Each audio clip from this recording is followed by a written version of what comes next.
आज की वीडियो फिर आपके फेवरेट टॉपिक पर है, हमारी प्रिय देवी महालक्ष्मी जी के ऊपर है।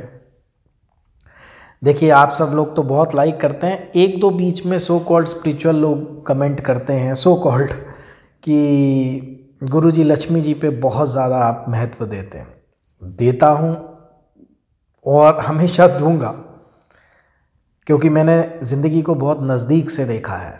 कैसे देख पाया हूँ? आप लोगों के थ्रू, हज़ारों लाखों लोगों से मिलने के बाद, उनकी समस्याएं सुनने के बाद। और मैं चाहता हूँ कि हर आदमी लक्ष्मी की इज़्ज़त करे, हर आदमी लक्ष्मी की साधना करे और हर आदमी के पास इतनी लक्ष्मी जी की कृपा हो कि कम से कम वो अच्छा खा सके, अच्छा पहन सके और बुनियादी ज़रूरतों के लिए उसको सोचना ना पड़े। तो जो भी हमारी सनातन पद्धति है या बाकी तांत्रिक विधियां हैं, उससे लक्ष्मी से रिलेटेड जो भी चीज़ें हैं, जो भी पूजाएं हैं, वो सब मैं एक एक करके आपके सामने रखता जा रहा हूँ। अपने स्वभाव के अनुसार, अपनी श्रद्धा के अनुसार आपको जो पसंद है, जो आप कर सकते हैं, वो ज़रूर करिए। और सीरियसली अगर मैं रिसर्च लूँगा आप लोगों की, तो वाकई इतने मैसेज आ रहे हैं जिन लोगों को इतना फ़ायदा हुआ है इन पूजाओं से, तो और वो सोच भी रहे हैं कि समझ नहीं आता था कि हम शिव जी से भी लक्ष्मी मांग रहे थे, हनुमान जी से भी बरकत मांग रहे थे, नौकरी मांग रहे थे, व्यापार मांग रहे थे, और मेन जो देवी हैं लक्ष्मी जी हैं, भूदेवी हैं, कुबेर हैं, इन लोगों से हम नहीं मिले ठीक से।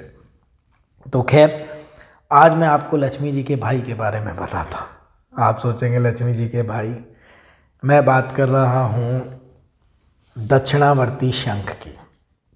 देखिए, इसकी पहचान बड़ी छोटी सी है। नॉर्मली जो कॉन्च होते हैं, आप इसको ऐसे रखेंगे तो जो राइट साइड से खुलता है, ये देखिए राइट साइड से खुलता है और ये लेफ़्ट हैंड में पकड़ा जाएगा। राइट से खुल रहा है, लेफ़्ट में पकड़ा जाएगा। 3 तरह के शंख होते हैं, एक नॉर्मल और एक ये दक्षिणावर्ती और एक जिनके मध्य में वो होता है। तो आज हम दक्षिणावर्ती शंख की बात करते हैं। ये शंख जब समुद्र मंथन हुआ तो लक्ष्मी जी के साथ निकला और 14 रत्नों में से एक माना गया है इसको। और क्योंकि ये साथ ही एक साथ गर्भ से निकले समुद्र के, तो लक्ष्मी जी का भाई या सहोदर इसको बोला गया। सहोदर का मतलब होता है भाई। तो ये विष्णु को भी बहुत प्रिय है और विष्णु के जो 4 आयुध हैं उनमें से एक है ये, प्लस लक्ष्मी जी से तो इनका बहुत ज़्यादा कनेक्शन है, एक तरह से भाई बहन है।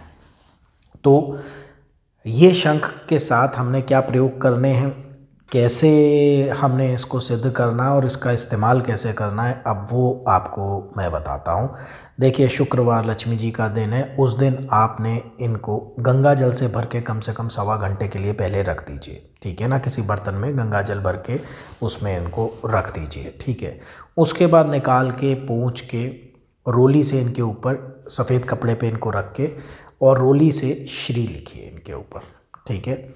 और उसके बाद 11 मंत्र रोज़ जब आप लक्ष्मी की पूजा करते हैं तो ओम श्री सहोदराय नमः, इसका जाप करते हुए आप इन पे धूप अगरबत्ती जैसे बाकियों पर दिखाते हैं वैसे दिखा दीजिए, ठीक है।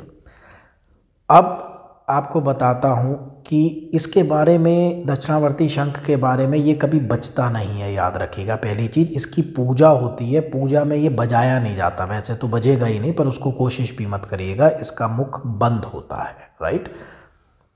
आपको इसका प्रयोग क्या करना है, ध्यान से समझिए।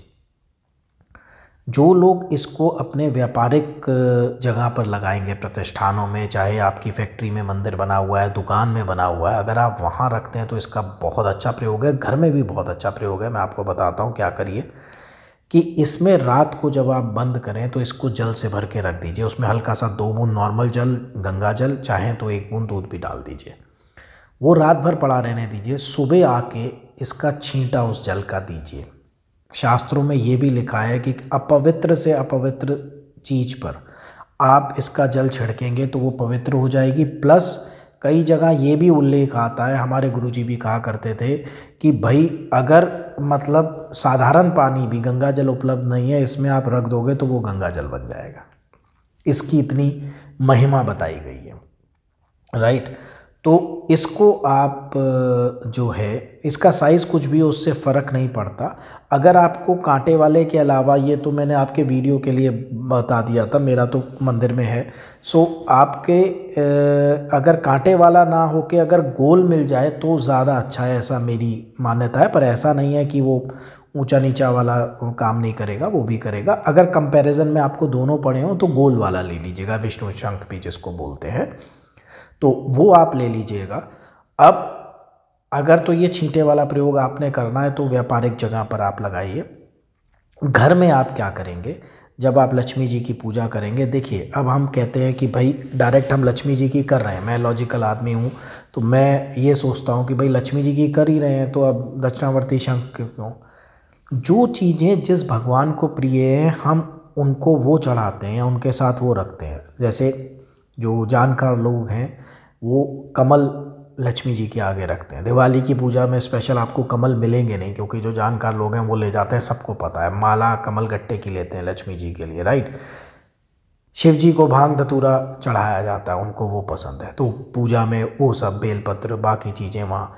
तो जिसको जो कनेक्शन है जिस देवी देवता का जिन वस्तुओं से, हम उनको या तो चढ़ाते हैं या उनके पास रखते हैं या उनको उनके रूप में सिद्ध करते हैं। अब रुद्राक्ष हम शिव जी का अक्ष है, हम तो उस फल को हम अपने ऊपर धारण करते हैं कि भाई ठीक है ये शिव जी से कनेक्टेड है, राइट। तो जिस चीज़ को जिस देवी देवता को जो पसंद है, गणेश जी को लड्डू मोदक पसंद है, हम उसका भोग लगाते हैं, लड्डू रखते हैं पूजा में, राइट। सो जो चीज़ें जिन देवी देवताओं को पसंद बताई गई, ये तो भाई बताया गया, राइट, लक्ष्मी जी के ब्रदर हैं, प्रिय हैं, विष्णु के हाथ में हैं, राइट। और आपको बताता हूँ जो लोग मूर्तियाँ नहलाते हैं विष्णु जी की, या हम जलाभिषेक करते हैं या स्नान कराते हैं, तो इस शंख में पानी भर के और फिर उन पर डाला जाता है। जो पुराने नॉलेजेबल ब्राह्मण हैं वो करते हैं, आजकल तो सिंपल लोटे बाल्टी से डाल दिया जाता है। जिन लोगों को ज्ञान है शास्त्रों का वो आज भी ऐसे करते हैं। तो जिन लोगों के पास चांदी की मूर्ति है या कोई और मूर्ति है लक्ष्मी जी की जो विधिवत करते हैं, कभी अगर स्नान कराना हो तो थाल में रख के और इस शंख में जल भर के और उसके बाद विष्णु जी को और माँ लक्ष्मी को आप स्नान करा सकते हैं। तो ये चीज़ है, तो घर में आप रखिए और विधि पूर्वक किसी भी शुक्रवार को, पुष्य नक्षत्र में, कोई और अच्छा दिन हो, आप तब भी ये कर सकते हैं, राइट। तो वो आप प्रयोग करके देखिए और बहुत ही इसकी मान्यता है। देखिए वीडियो बहुत लंबी हो जाएगी, मैं आपको बताऊंगा कि इस ग्रंथ में ये कहा गया, इसमें ये कहा गया। जैसे मैं आपको छोटा सा एग्जांपल बता देता हूँ कि जिनके यहाँ कभी खाने की कमी ना हो तो चावल भर के इसको अपने जो आपका जो भोजन का जगह है जहाँ आप रखते हो, रसोई का स्टोर होता है या रसोई में आप किसी बर्तन में, किसी डब्बे में, चावलों में इसके अंदर चावल रख के वहाँ रख सकते हो। तो कहते हैं कभी खाने की कमी नहीं होगी, ठीक है ना, धान्य लक्ष्मी का काम करेंगे। ऐसे बहुत से प्रयोग हैं, लेकिन मेन चीज़ है कि आप घर में जैसे महिलाएं कर रही हैं आराम से इनको रखिए और शुक्रवार की शुक्रवार इनको आप हल्का सा गंगा जल और दूध मिला के स्नान कराइए, पोंछिए, वापस उसके ऊपर श्री रखिए, लिखिए और उसके बाद अपना धूप दीप दिखा के प्रणाम कर दीजिए। 11 बार ये जो मंत्र बताया आपको वो कर लीजिए। देखिए मैं तो ये चाहता हूँ कि लक्ष्मी जी को जो भी प्रिय है आप रखें, राइट। तो जो लोगों को मिल सकता है कभी शुक्रवार को कमल का फूल उनको अर्पण कर दें, राइट। आप ही सोचिए कि आपको जो कोई फूल पसंद है, मान लीजिए गुलाब का पसंद है, कोई आपको एक प्यारा सुंदर सा गुलाब दे तो प्रसन्न होंगे कि नहीं होंगे। तो ये एक प्रेम है कि आपको जो पसंद है, आपके भाई जिसको कहा गया आपको प्रिय है, आपके पति विष्णु को प्रिय हैं, तो वो मैं साथ में रखता हूँ और उसको मैं धूप दीप दिखा के आशीर्वाद लेता हूँ। तो ये है। अच्छा एक और चीज़ है, अब इस वीडियो में तो लंबी हो जाएगी तो मैं नहीं कवर कर सकता। लक्ष्मी जी ने एक जगह कहा कि 4 वस्तुएं मुझे बहुत प्रिय हैं, एक लाल कमल, एक नील कमल, एक शंख और एक चंद्रमा।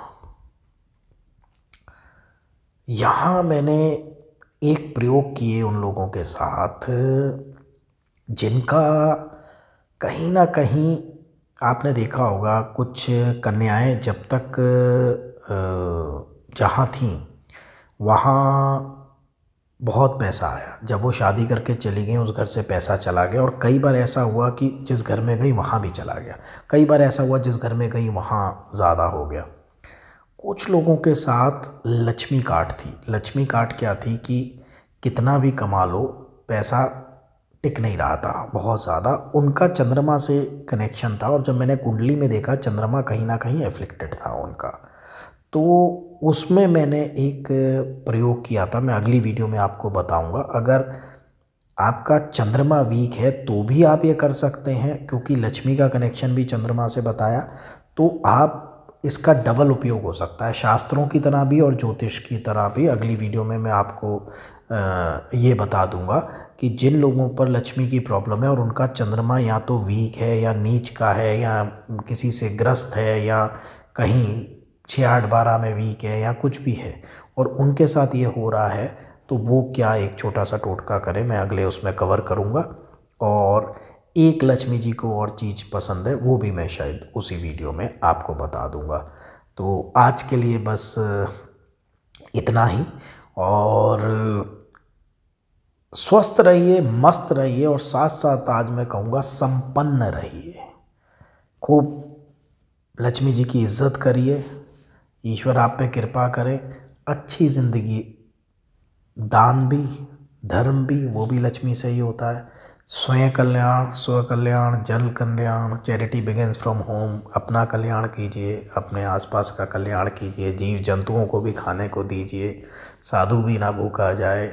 इतनी माँ लक्ष्मी की आप लोगों पर कृपा हो जाए, इतना ही चाहता हूँ। बहुत बहुत धन्यवाद और बहुत बहुत आशीर्वाद।